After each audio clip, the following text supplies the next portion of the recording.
I know you see it. You're not crazy. Things are sliding in a dangerous direction. But you are not powerless. And your power is exactly what authoritarian types are afraid of. Here's a quick list of small, realistic things you can do to resist the current state of affairs, even if you are tired, broke, disabled, or stuck at home most days. Stick around to hear what you can do, and leave a like and a comment with other suggestions to resist. I will put the information to good use, and the engagement really helps out the channel. If you have ever thought, I'm already voting, what else can I do?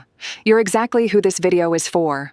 Authoritarian systems run on two fuels, people giving up and people going along. When enough ordinary people stop doing those two things, the machine starts to choke. This is not about being a perfect activist. This is about stacking small acts of resistance into a daily habit. I am going to give you a toolkit of simple moves you can work into your life, starting now. One of the biggest warnings from historians who study tyranny is this: do not obey in advance. That means, do not start self-censoring, self-policing, or changing your life before anyone has actually ordered you to. In practice, this looks like, when you hear a new normal that feels wrong, you pause and ask, who benefits if I accept this? You refuse to repeat slogans or catchphrases that are built on lies, even as a joke. You do not change how you treat your neighbors because a leader tells you they are the enemy. Authoritarian power grows when people rush to prove they are loyal. Your first act of resistance is to think slowly and refuse to train yourself into blind obedience.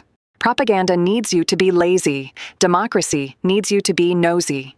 Here is a simple 3-step rule you can use every single day. First, check before you share. If a headline makes you feel furious or terrified, that is your warning sign. Look for a second source. Favor outlets with editors and corrections over random screenshots. Second, boost real journalism. Pick one local or independent outlet you trust and support it however you can. Subscribe, donate a few dollars when you are able, or at least share their work instead of rage-bait memes.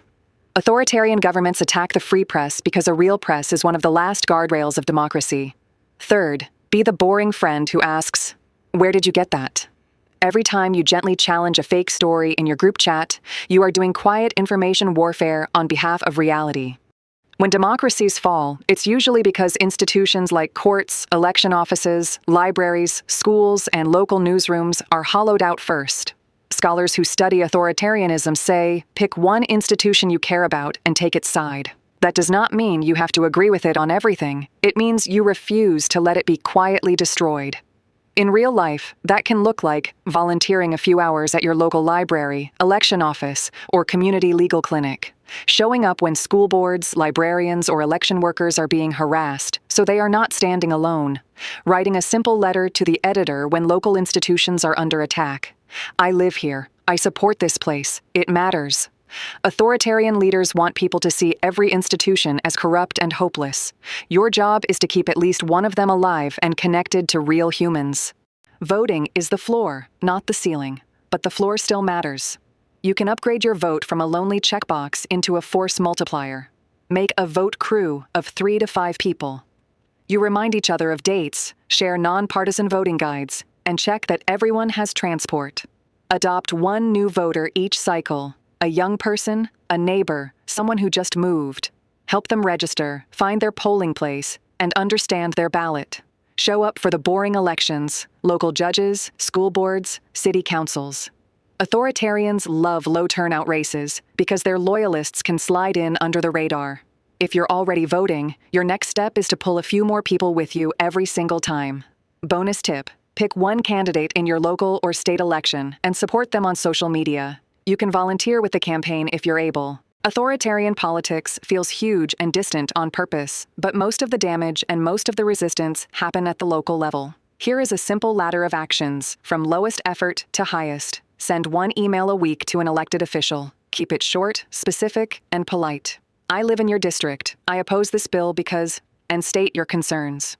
Call their office once a month. Staffers keep tallies.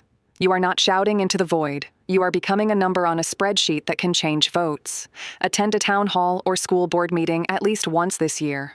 You do not have to speak the first time. Just watch who is there, who is organized, and where there is a gap you can fill. Every message and every in-person body is a tiny weight on the scale. When enough tiny weights stack up, lawmakers feel it. Authoritarian systems run on isolation. If you feel alone and powerless, they are already winning. Your antidote is to build what some organizers call parallel power at the kitchen table level. Host a small meeting with 4 or 5 people you trust. Not just to vent, but to ask, what do we rely on the system for, and how can we start to meet those needs together? Join or start a mutual aid network, grocery swaps, rides to medical appointments, emergency rent funds.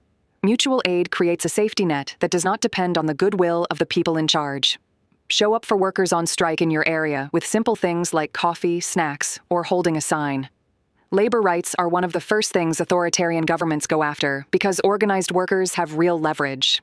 You do not need a giant organization.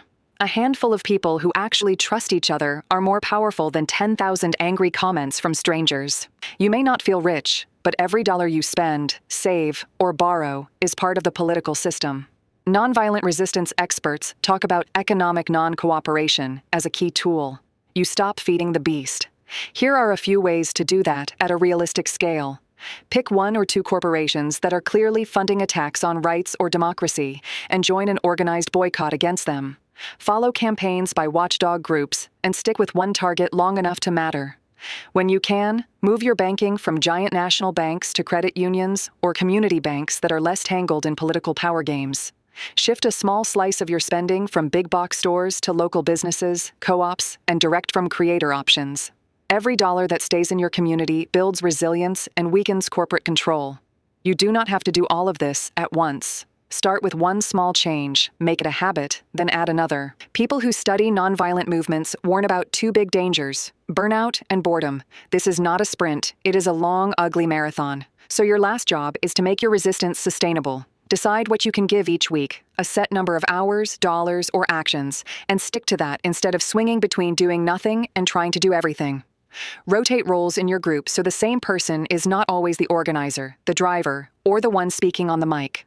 Treat joy, rest, and art as part of the work, not as a guilty pleasure. Cultural resistance, such as music, zines, storytelling, comedy, keeps people human and connected when politics is trying to turn everyone into enemies or machines. Rest and self-care are not acts of surrender. They are maintenance for future acts of defiance. Here is the hard truth. There is no neutral bench right now.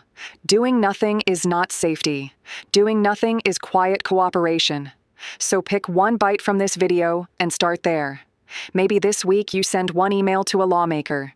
Maybe you move $10 from a mega bank to a credit union. Maybe you text 3 friends and start a tiny mutual aid chat. Maybe you just stop sharing memes from sources you do not know. Small acts repeated become habits. Habits multiplied become culture. Culture is what authoritarian leaders cannot fully control unless we hand it over. You are not just one person. You are one node in a very large, very stubborn network of people who refuse to let this slide without a fight. If this was helpful, share it with someone who feels powerless right now. Drop your own favorite small acts of resistance in the comments, and let's build a public library of ways to push back.